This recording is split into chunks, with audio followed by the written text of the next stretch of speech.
Captain Jake Morrison gripped the controls of the Terra Nova as the massive alien space station came into view.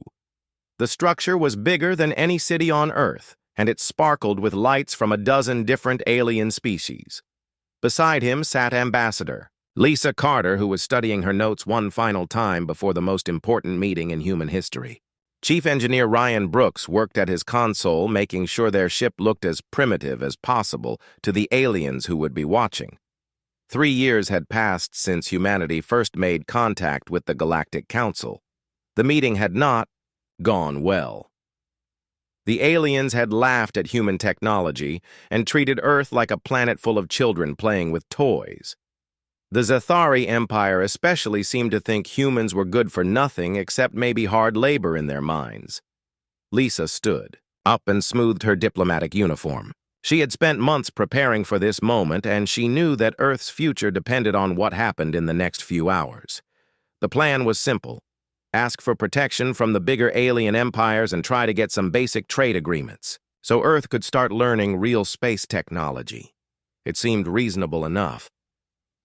The Terra Nova docked at the station, and Jake felt the artificial gravity kick in. The hallways were filled with creatures that looked like they came from nightmares and dreams. Tall, insect-like beings clicked their way past while floating jellyfish creatures drifted overhead. Ryan whispered that the technology around them was at least 1,000 years ahead of anything Earth had built. They entered the council chambers, and Lisa felt her heart sink. The room was enormous, with representatives from dozens of species arranged in a great circle. Most of them were not even looking at the human delegation. The few that did notice them seemed amused, like adults watching children try to join a grown-up conversation. The Zathari delegation dominated one side of the chamber. They looked like giant praying mantises made of metal, and their leader, Supreme Commander Vexthul, stood nearly 10 feet tall, his compound eyes fixed on the humans with what could only be described as hunger. The crystalline Veltar representatives hummed frequencies that their translators turned into dismissive laughter. Council Speaker Zoreth was a massive reptilian creature whose voice boomed across the chamber when he spoke. He barely glanced at Lisa as she approached the speaking platform. The chamber fell silent, but it was not the respectful silence that diplomats hoped for. It was the quiet that came before someone delivered bad news. Lisa began her prepared speech. She talked about Earth's desire for peaceful relations and their hope for protection under galactic law. She mentioned trade opportunities and cultural exchange. She spoke about humanity's potential contributions to galactic civilization. Every word had been carefully chosen and practiced. The response came swiftly, and it was not what anyone from Earth had expected. Supreme Commander Vexthul rose from his position, and his metal claws scraped against the floor as he moved. His translated voice carried across the chamber with the sound of grinding metal. He declared that the Zathari Empire had studied Earth and found it suitable for their needs. The meaning became clear as Vexthul continued speaking.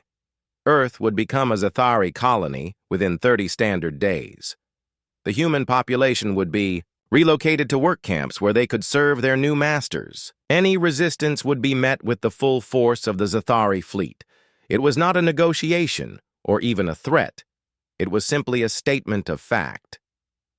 Zoreth nodded his massive head and made it official. The Galactic Council recognized the Zathari. Claim on Earth. Humanity had 30 days to prepare for transition to colonial status. The meeting was over and the humans were escorted out of the chamber. Jake felt his hands shaking with rage as they walked back to their ship. Lisa looked pale, and Ryan was muttering calculations under his breath. None of the aliens seemed to think they had just declared war on an entire planet. To them, it was just another business transaction. As they prepared to leave the station, Ryan made a quick stop at a maintenance panel. His fingers worked quickly as he attached a small device that looked like a standard repair tool. None of the alien security noticed as he planted the tiny recorder that would monitor Council communications for months to come. The journey back to Earth was quiet. Lisa stared out at the stars. and wondered how she would tell her planet that. Diplomacy had failed. Jake planned flight routes in his head, thinking about how long it would take for alien ships to reach Earth. Ryan worked on calculations that none of them fully understood yet. But as the Terra Nova jumped to faster than light speed, heading home, all three humans shared the same thought. The aliens had made a serious mistake. They thought they were dealing with primitive creatures who would surrender without a fight. They had no idea what humanity was capable of when backed into a corner. The Galactic Council had just awakened something that had been sleeping in the outer rim of the galaxy. Earth was going home to prepare for war. President Helen Davis stood before the emergency assembly in the hidden bunker beneath the Rocky Mountains. The recording from the Galactic Council played on screens throughout the chamber, and every military leader on Earth watched in grim silence. The message was clear. Humanity had 30 days before the largest alien fleet in the galaxy arrived to enslave their world. General Frank Kelly rose from his seat near the front of the room. The old soldier had fought in 3 major wars and commanded respect from every nation on Earth. His weathered face showed no fear as he addressed the assembly. He had been preparing for this moment ever since first contact with the aliens 3 years ago. Frank began explaining the situation in simple terms. The Zathari Empire controlled dozens of star systems, and their military technology was far beyond anything Earth possessed. Their fleet consisted of over 300 warships, each one larger than the biggest aircraft carrier humanity had ever built. A direct confrontation would result in the complete destruction of human civilization. But Frank was not ready to surrender, and neither was anyone else in that room. Hidden deep beneath the mountains was a project that had been running in secret for the past 18 months. Project Phoenix had been humanity's insurance policy against exactly this kind of threat. Dr. Amanda Wright stepped forward to address the assembly. She was young for such an important position, but her mind was brilliant beyond measure. Amanda had been leading a team of the world's best scientists and engineers on something that could change everything. The breakthrough had come just 3 weeks ago, and the timing could not have been better. Amanda activated a holographic display that showed the Sahara Desert. 18 months ago, a small alien scout ship had crashed during a sandstorm. The wreckage had been secretly recovered and transported to underground facilities, where her team had spent countless hours taking it apart, piece by piece. Every component had been studied, analyzed, and reverse-engineered. The results were beyond anything they had hoped for. Human scientists had not just figured out how alien technology worked. They had found ways to make it better. The power systems were more efficient. The weapons hit harder. The shields were stronger. Humanity had taken alien technology and improved it using human engineering principles. Commander Alex Turner stood up next. He led the Starfire Squadron, which consisted of 12 experimental fighters built using the new technology. His pilots had been training in secret for months, and they were ready for combat. Each fighter incorporated alien systems that had been enhanced with human modifications. Alex explained that the new fighters were faster and more maneuverable than anything the aliens had ever seen. Human reflexes, when enhanced by the neural interface systems, were quicker than any alien species. The combination of superior technology and human instincts created something the galaxy had never encountered before. Admiral Kate Sullivan reported on the orbital defense systems that had been constructed in secret around Earth. Massive weapons platforms disguised as communication satellites ringed the planet. Hidden facilities on the moon housed particle cannons that could punch through alien armor. The asteroid belt had been turned into a minefield that would surprise any invading fleet. Intelligence officer Sam Rodriguez had been monitoring alien communications since the Terra Nova returned from the Council Station. The Zathari were mobilizing their entire fleet for the invasion of Earth. They expected no resistance from the primitive humans and planned to complete the conquest in a matter of hours. The alien communications revealed something else that was useful. The Zathari had never fought an enemy that used guerrilla tactics or deception. Their military doctrine was based on overwhelming force applied directly against opposing fleets. They had no experience dealing with hidden weapons or surprise attacks. Helen. Davis listened to each report and felt a mixture of pride and terror. Humanity was about to attempt something that no species in galactic history had ever accomplished. They were going to fight back against a superior force and not just survive, but win. The plan was risky beyond measure. Earth had exactly one chance to defeat the Zathari fleet. If they failed, there would be no second opportunity. The aliens would glass the planet from orbit and humanity would become extinct. But if they succeeded, the galaxy would learn that Earth was not the helpless world it appeared to be. Frank Kelly outlined the strategy for the coming battle. The key was to make the aliens think they were winning until the moment when humanity sprung their trap. Captain Morrison and the Terra Nova would play a crucial role in drawing the enemy fleet into position. The sacrifice would be enormous, but the potential reward was worth the risk. As the meeting ended, each person in the chamber understood what was at stake. They were not just fighting for Earth's freedom. They were fighting to prove that humanity deserved a place among the stars. The next 30 days would determine whether the human species would bow to alien masters or stand as equals in the galactic community. The countdown had begun, and Earth was preparing for the most important battle in human history. Fleet Admiral Crixvol stood on the bridge of his flagship, the Destroyer of Worlds, and gazed upon the primitive solar system that would soon belong to the Zathari Empire. 300 warships followed behind him in perfect formation. Each vessel carried enough firepower to reduce a planet to ash, and he expected the humans to surrender the moment they saw his armada. The human deadline had expired exactly 1 hour ago, and Crixvol was ready to begin the conquest. His scouts had reported that Earth possessed no meaningful military technology. Their largest weapons were primitive nuclear devices that could barely scratch Zathari armor. The invasion would be over before it truly began. But as his fleet moved past the outer planets, something unexpected happened. A single human ship appeared on his sensors, sitting alone in the empty space between Earth and Mars. The vessel was transmitting on all frequencies, and Admiral Crixvol ordered his communications officer to translate the message.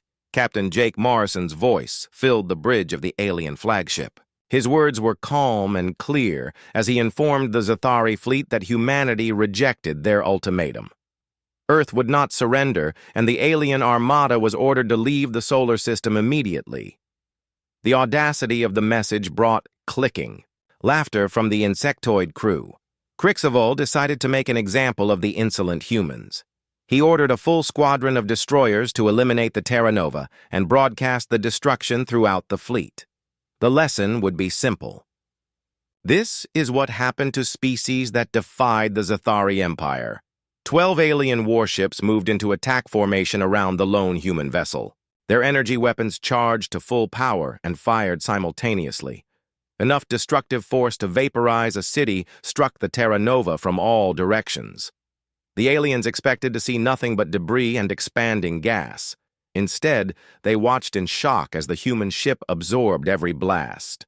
The Terra Nova's hull glowed bright white as unknown shield systems converted the incoming energy into stored power.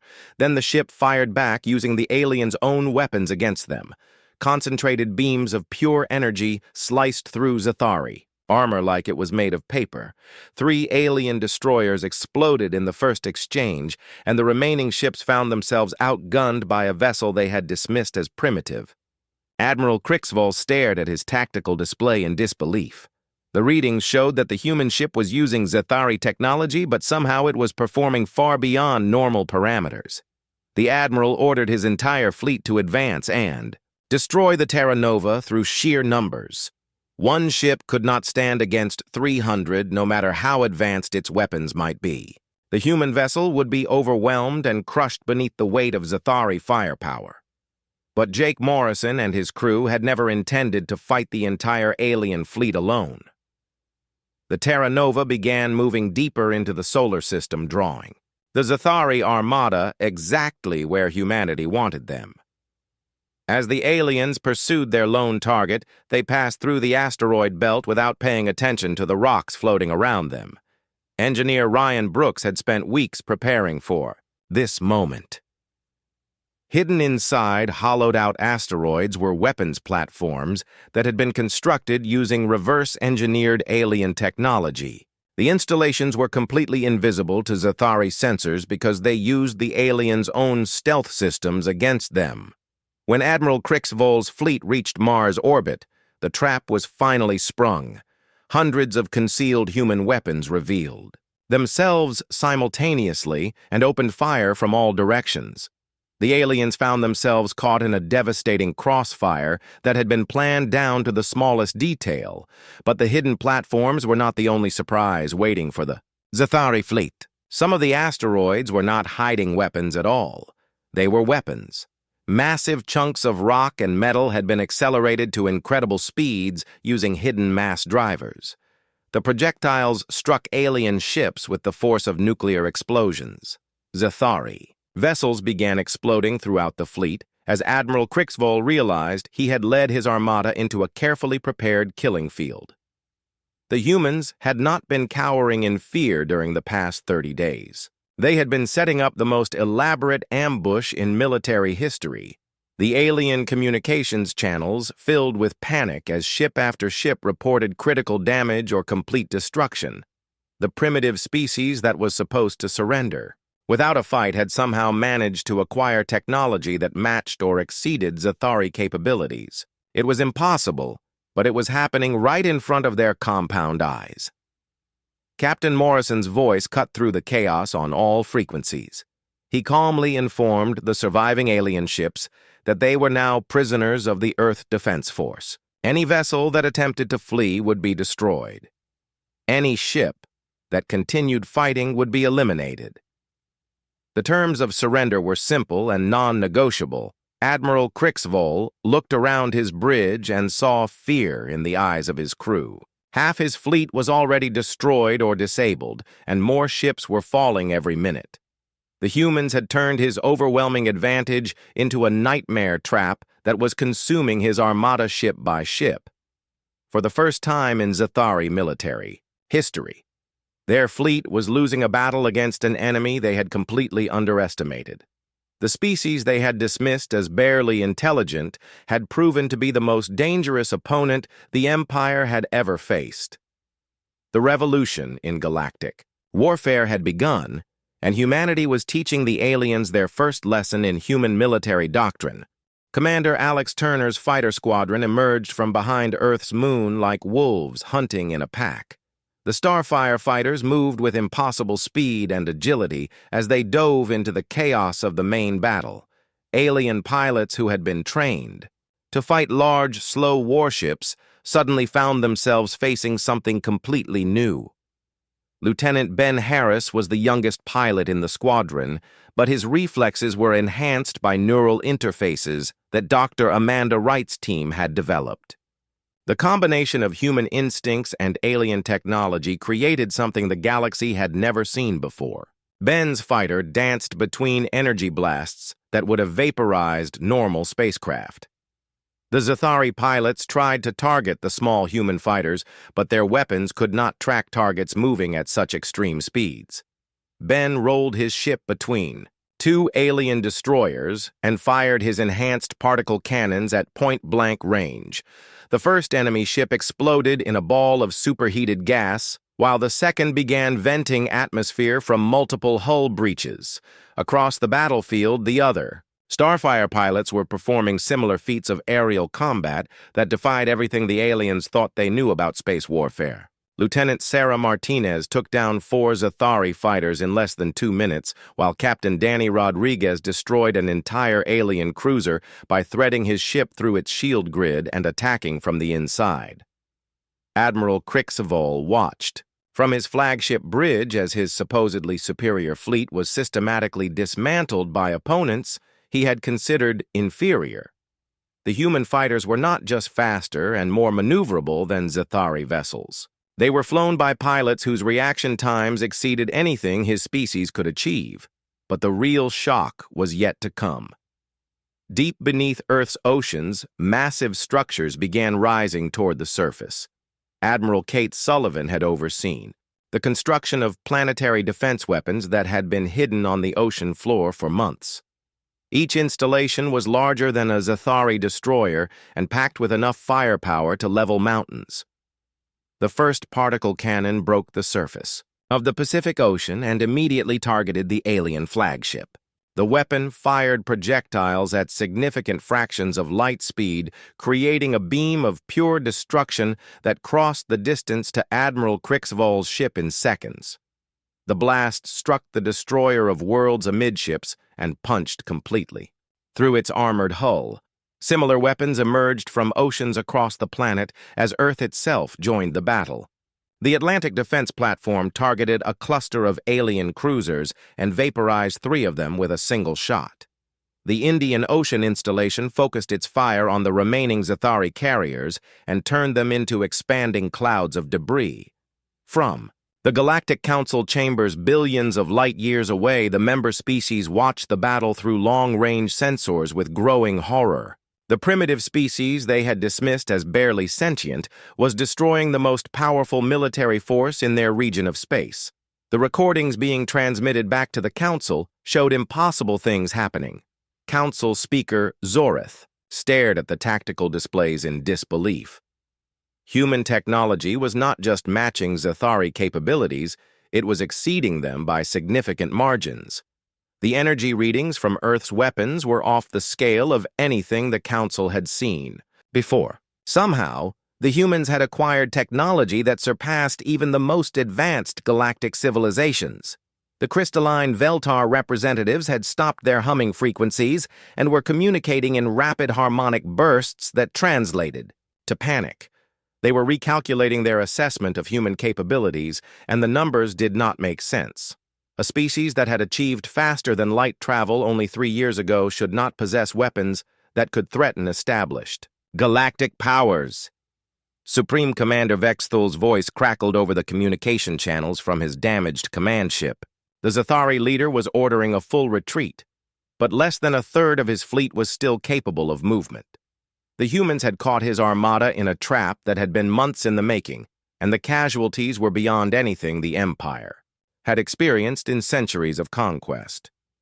Dr. Wright monitored the battle from her command center deep beneath the Rocky Mountains and felt a mixture of pride and amazement at what humanity had accomplished. Her team had not just reverse-engineered alien technology, they had improved it using human engineering principles that the galaxy had never encountered before. The key breakthrough had been understanding that alien species built their technology to last for thousands of years while humans built things to be constantly upgraded and improved. Human weapons were more powerful because they were designed to be replaced with better versions. Human ships were faster because they were built for performance rather than longevity. President Helen Davis watched the battle unfold from the situation room and knew that win or lose humanity had already achieved something remarkable. They had proven that Earth would not go quietly into slavery. The galaxy would remember this day as the moment when humanity announced its arrival as a major power. But the battle was not over yet. Admiral Krixvol's flagship was badly damaged but still fighting, and dozens of alien ships remained in combat formation. The humans had won the first round of the engagement, but the Zathari were regrouping for a final desperate assault on Earth itself. The next few hours would determine whether humanity's fierce retaliation would be remembered as a glorious last stand or as the beginning of a new chapter in galactic history. Admiral Krixvol limped his damaged flagship toward Earth's orbital space with the surviving remnants of his once mighty fleet. 67 ships remained from the 300 that had entered the solar system just hours before. His armor was cracked, his weapons were damaged, and his pride was shattered, but the Zathari commander was not ready to surrender. The alien admiral activated his emergency protocols and prepared to glass the human homeworld from orbit. If he could not capture Earth intact, then he would ensure that no other species could claim it either. The surviving Zathari ships formed up for a final bombardment run that would reduce the planet's surface to molten rock. But President Helen Davis and General Frank Kelly had anticipated this desperate move. Hidden beneath the polar ice caps were humanity's final defensive systems, massive shield generators that had been constructed using alien technology began powering up as the enemy fleet approached. Earth was about to become the most heavily defended planet in the galaxy. The planetary shield activated just as the Zathari opened fire with their remaining weapons. A dome of pure energy surrounded the entire planet, deflecting the alien bombardment harmlessly into space. The shield was not just a barrier, it was a weapon system that could absorb incoming energy and redirect it back at attackers with increased intensity. Commander Alex Turner's Starfire squadron regrouped for another attack run against the crippled enemy fleet. His pilots had proven themselves in the first engagement, and they were eager to finish what they had started. Lieutenant Ben Harris led his wing against the alien flagship, while Captain Danny Rodriguez targeted the remaining Zathari cruisers. The enhanced human fighters struck like lightning, diving through the enemy formation faster than alien gunners could track. Ben's particle cannons found weak points in the flagship's damaged armor and began tearing the massive ship apart from the inside. His neural interfaces allowed him to process battlefield information at superhuman speeds. Admiral Kate Sullivan's orbital defense platforms continued their devastating bombardment of the alien fleet. The particle cannons that had emerged from Earth's oceans were now supported by hidden weapons stations throughout the solar system. Every asteroid, every moon, and every piece of space debris had been turned into a potential firing position. The Zathari found themselves fighting an enemy that seemed to be everywhere at once. Human weapons appeared from impossible locations and struck with precision that exceeded anything in their military experience. It was as if the entire solar system had been turned into a single massive weapon aimed at their destruction. Dr. Amanda Wright monitored the battle from her underground command center and marveled at how well her reverse-engineered technology was performing.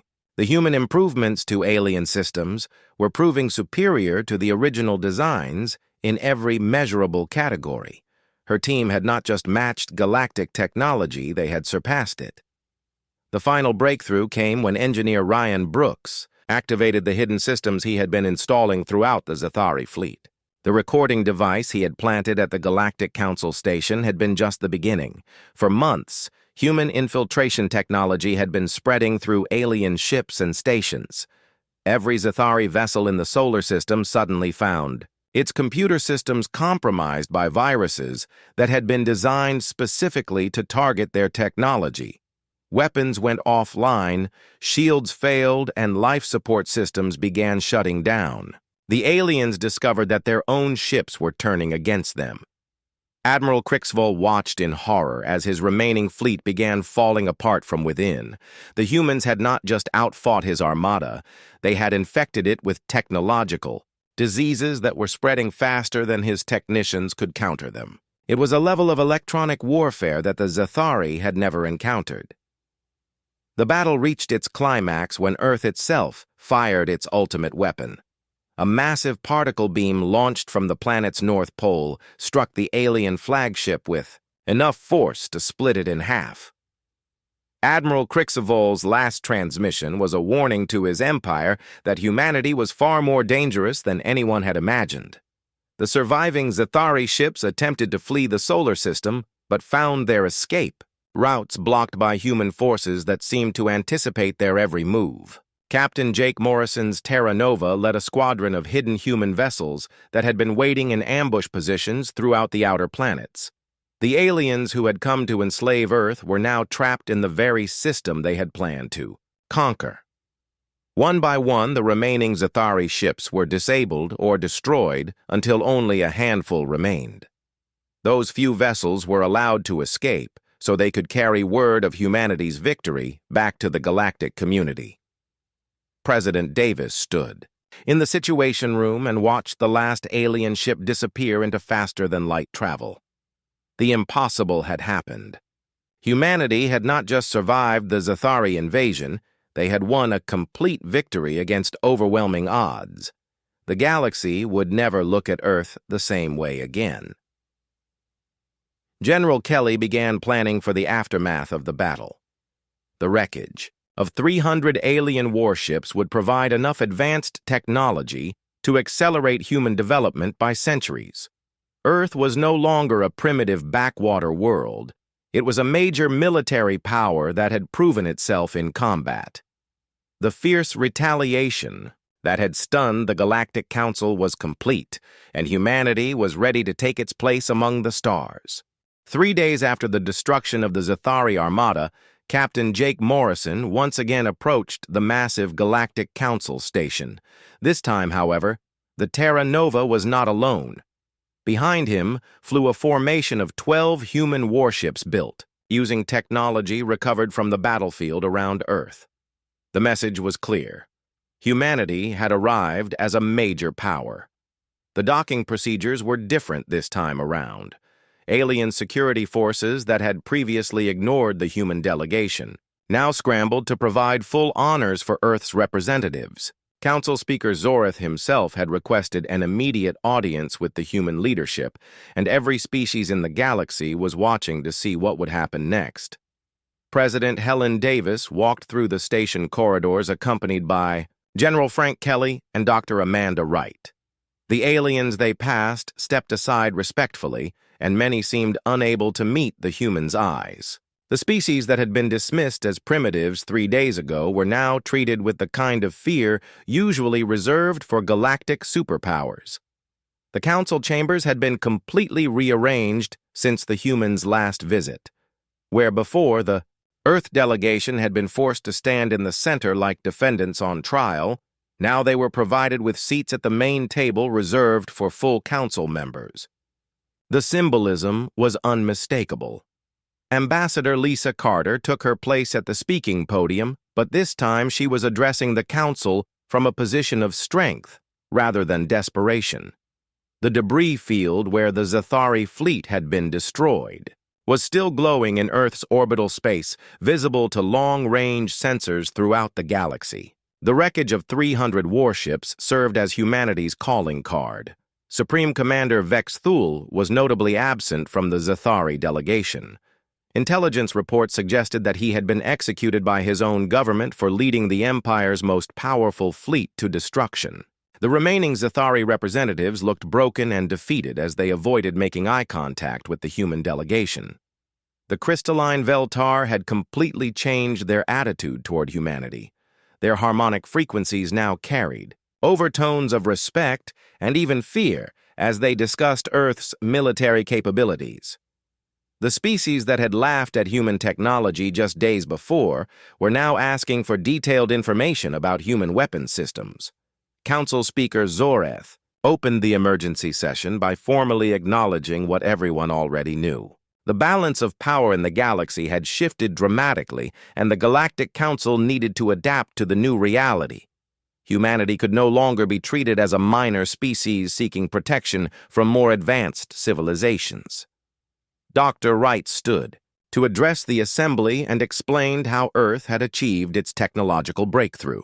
Human scientists had not just reverse-engineered alien technology, they had improved it using engineering principles that were unknown to galactic civilization. The key was humanity's approach to constant innovation and improvement. Most alien species built their technology to last for thousands of years without change, while humans built systems that could be upgraded and enhanced on a regular basis. This fundamental difference in philosophy had allowed Earth to take stolen Zathari technology and turn it into weapons that exceeded the originals by significant margins. General Kelly provided a tactical analysis of the recent battle that left many council members speechless. The humans had not just defeated a superior force through luck or desperation, they had systematically planned and executed one of the most sophisticated military operations in galactic history. The asteroid belt ambush alone had required months of preparation and coordination. The infiltration technology that engineer Ryan Brooks had developed was perhaps the most frightening aspect of humanity's capabilities. Every alien ship that had approached Earth was now carrying human surveillance devices that could monitor communications and compromise computer systems. The implications for galactic security were staggering. President Davis presented humanity's demands to the stunned Council.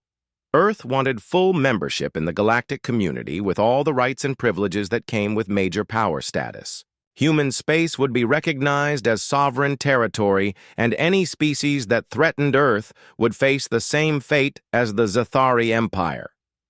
The Veltar representative asked through nervous harmonic frequencies how long humanity had been preparing for galactic contact. Dr. Wright smiled as she explained that humans had been studying alien technology since the first crashed scout ship was discovered 18 months ago. Earth had been planning for this confrontation from the very beginning.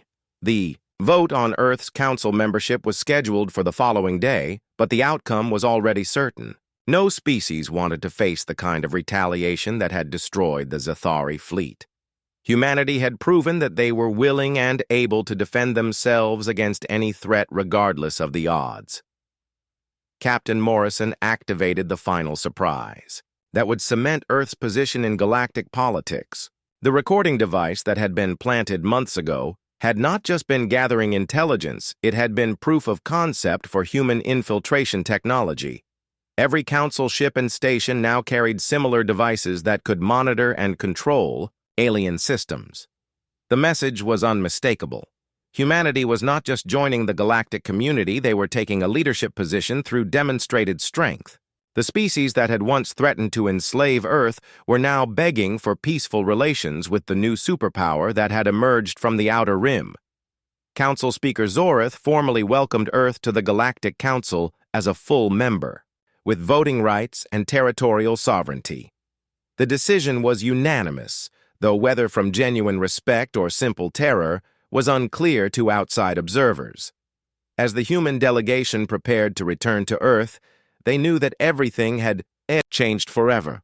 6 months after Earth's victory over the Zathari Empire, the galaxy was still adjusting to the new reality. Trade routes that had been controlled by alien cartels for centuries were now patrolled by human warships. The Sol Defense Force had grown, from a handful of experimental fighters to a fleet that rivaled any power in the galactic community. Admiral Kate Sullivan stood on the bridge of humanity's newest flagship, the UES Defiance, as it conducted patrol operations near the Kepler system. The massive warship incorporated technology from a dozen different alien species, but had been enhanced with human engineering that made it superior to any vessel the galaxy had seen before. Her crew was a mixture of humans and alien volunteers, who had requested to serve under Earth command. The economic impact of humanity's emergence was being felt throughout galactic civilization. Human manufacturing techniques produced goods faster and cheaper than traditional alien methods. Earth's factories were turning out starships' weapons and technology at a rate that established powers found impossible to match. Dr. Amanda Wright had been promoted to Director of Galactic Technology Development, and her research teams were making breakthrough discoveries on a weekly basis. The combination of human innovation with alien science was producing results that neither species could have achieved alone. Earth was becoming the technological center of the galaxy. President Helen Davis received daily reports about alien species requesting military assistance from humanity. The Corvan Republic was facing invasion from the Hegemony Empire and had formally asked for Earth's intervention. 3 other minor species had submitted similar requests as word spread about human military capabilities. The political implications were staggering. In less than a year, humanity had gone from being threatened with slavery to being courted as the galaxy's new protector. Species that had dismissed Earth as primitive were now offering tribute in exchange for human protection and technology. General Frank Kelly was training alien officers in human military doctrine at the new Strategic Command Academy on Mars. Representatives from 24 species were learning tactics that emphasized speed, flexibility, and technological adaptation. The old galactic approach of overwhelming force was being replaced by human concepts of precision warfare. Engineer Ryan Brooks had established monitoring stations throughout Council space that kept track of every major government and military organization. His infiltration technology had evolved into a comprehensive intelligence network that gave humanity unprecedented insight into galactic politics. Earth knew what was happening in alien capitals before their own leaders did. Zathari Empire was collapsing under the weight of its military defeat. Rebellions had broken out on a dozen worlds as subject species realized that their oppressors were not invincible. Several Zathari colonies had declared independence and requested human assistance in establishing their own governments. Supreme, Commander Vexthal's replacement, had sent secret communications to Earth offering to surrender the remaining Zathari fleet in exchange for human protection from internal enemies.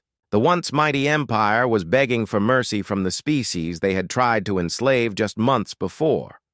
Captain Jake Morrison commanded the Terra Nova on diplomatic missions that established human embassies on alien worlds. Each facility served as both a diplomatic outpost and a military base capable of projecting Earth's power throughout the galaxy.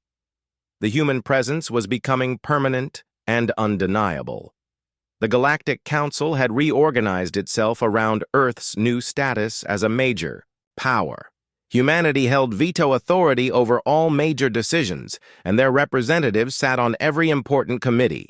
President Davis had become one of the most influential voices in galactic politics. Council Speaker Zoreth had been replaced by a more cooperative leader who understood the new reality.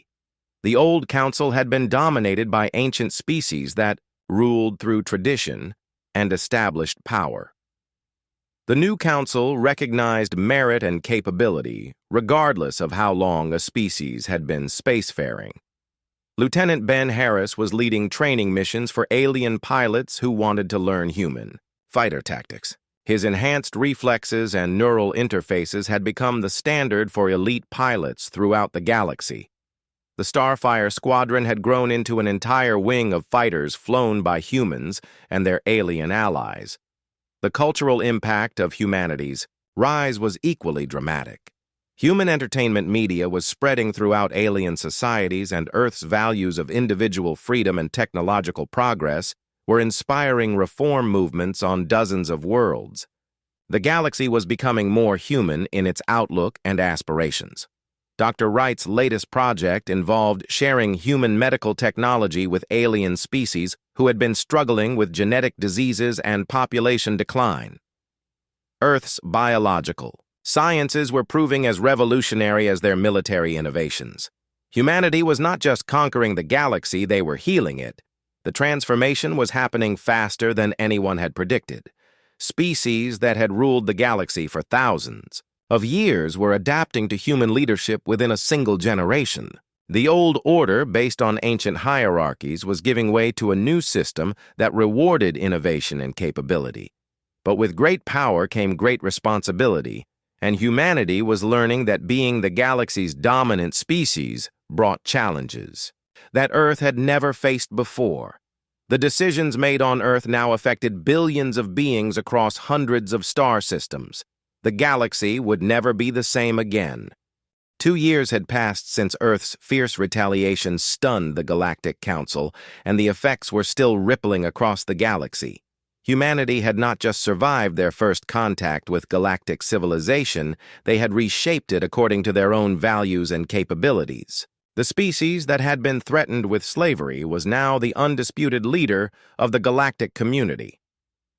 President Helen Davis stood before the newly constructed Earth Council building overlooking the Pacific Ocean and reflected on how much had changed.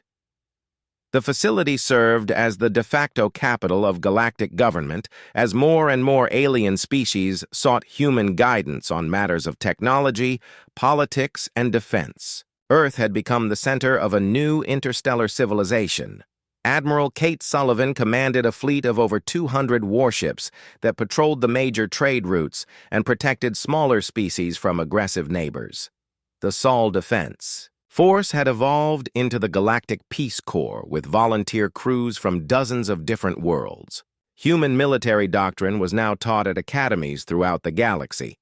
Dr. Amanda Wright's research institutes had been established on 30 different planets where human and alien scientists worked together on projects that would have been impossible for any single species to accomplish. The combination of human innovation with alien knowledge was producing technological advances that were transforming galactic civilization. The economic revolution had been just as dramatic as the military one. Human manufacturing techniques had reduced the cost of starships' weapons and technology by over 70% while improving quality and performance. Entire alien industries had been restructured around Earth's production methods and business practices. General Frank Kelly retired from active duty but continued serving as an advisor to alien governments that were modernizing their military forces. His tactical innovations had been adopted by every major power in the galaxy, and the old style of warfare based on massive, slow-moving fleets was becoming obsolete. Engineer Ryan Brooks had expanded his intelligence network to cover every inhabited system in the galaxy. The monitoring stations, disguised as communication relays, provided real-time information about potential threats and allowed humanity to respond to crises before they could develop into major conflicts. Peace through superior intelligence had become Earth's motto. Captain Jake Morrison served as Earth's ambassador to the Galactic Council, but his role had evolved far beyond traditional diplomacy. He was effectively the galaxy's crisis manager, called upon to mediate disputes, negotiate treaties, and coordinate responses to natural disasters or external threats. Human leadership was now taken for granted. The cultural impact of Earth's rise continued to spread throughout alien societies. Human concepts of individual rights, technological progress, and social mobility were inspiring reform movements on hundreds of worlds. Ancient caste systems were crumbling as alien populations demanded the freedoms that humans considered basic rights. Lieutenant Ben Harris commanded the Galactic Fighter Corps, which trained elite pilots from every spacefaring species in advanced combat techniques. His neural interface technology had been adapted for use by compatible alien physiologies and was producing a new generation of warriors capable of defending the galaxy against any threat. The former Zethari Empire had been completely restructured as a federation of independent worlds under human protection. The subject species that had suffered under alien oppression for centuries were now building democratic governments with Earth's assistance. Freedom was spreading faster than anyone had thought possible. Council Speaker Zoreth had become one of humanity's strongest supporters and advocates for the new galactic order. The massive reptilian leader understood that Earth's dominance was based on demonstrated capability rather than mere military force. Humans led because they could solve problems that others could not. Dr. Wright's medical research had eliminated several genetic diseases that had plagued alien species for millennia.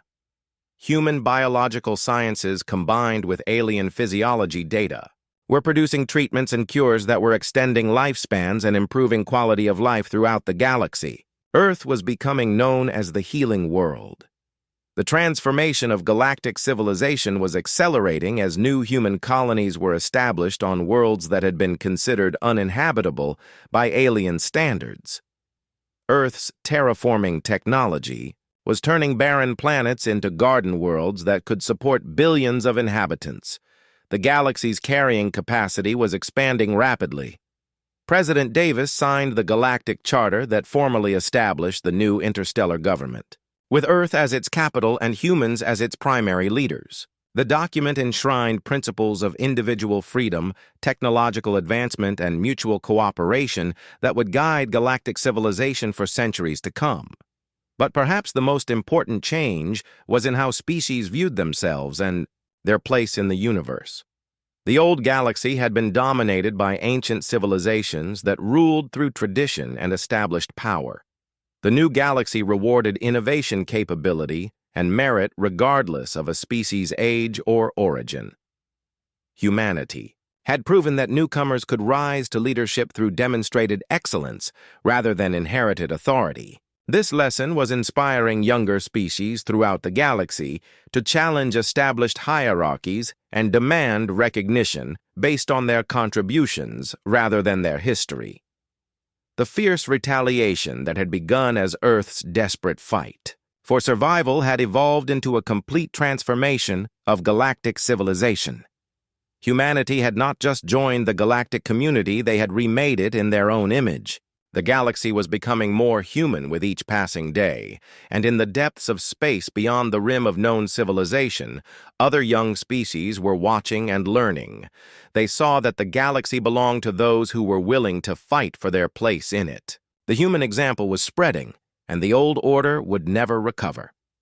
Earth's legacy would be measured not just in the battles won or the technology developed, but in the fundamental change in how galactic civilization understood itself. The galaxy now knew that any species willing to defend its freedom and demonstrate its capabilities could rise to greatness. The age of humanity had begun, and it would last for millennia to come.